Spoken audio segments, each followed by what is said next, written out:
Nandito po kami sa Mount Pinatubo pero hindi po namin makita yung bundok. Ayan yung ulap po. Diyan po yung Mount Pinatubo.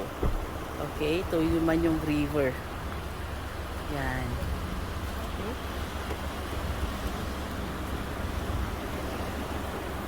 Lakas ng agos ng river. Ito ang daan.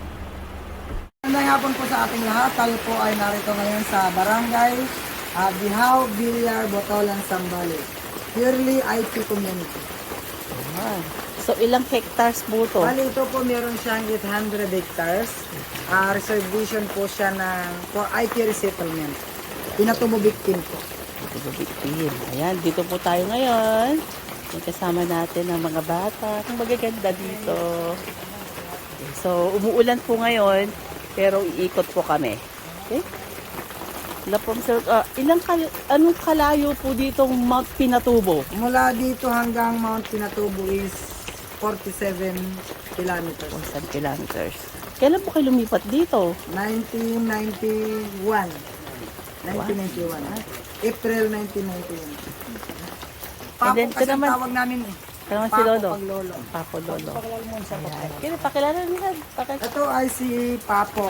Bawal kasi sa amin na mag-mention ng pangalan ng lolo eh. Oo. Sige. Bawal. Kaya Alam mo Papo. naman yun, di ba? Oo.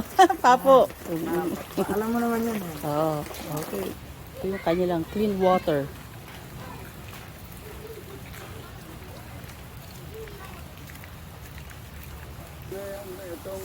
Kaya kailangan talaga ito maayos siya. O kasi ito yung agos kasi ito ay yan yung papuntang sapa. Oo. So akyat po tayo ng konti. Ilan pong pamilya nakatira po dito? Mahigit ano yan mahigit ng dito sa kabila, dito sa amin, sa Lakas, Mga 800 families. Wow. Okay. dito naman mahigit ng 500. Dito sa kabila 500 families. Okay. Ito yung mga lumipat noon sa nung Mount Pinatubo noong 1991. Bali hindi na sila bayaran ng lausan mo. Ay, Okay. at tarahan Ha? Yung daan. Ito yung papadevelop natin daan. So yan ang boundary. So dito nag-start yung daan. Apo. Yan. Okay. Akyat po tayo ng konti dito. Ito yung daan. Okay. So dito po tayo nagtatapos. Okay. Ito ang ating botolan.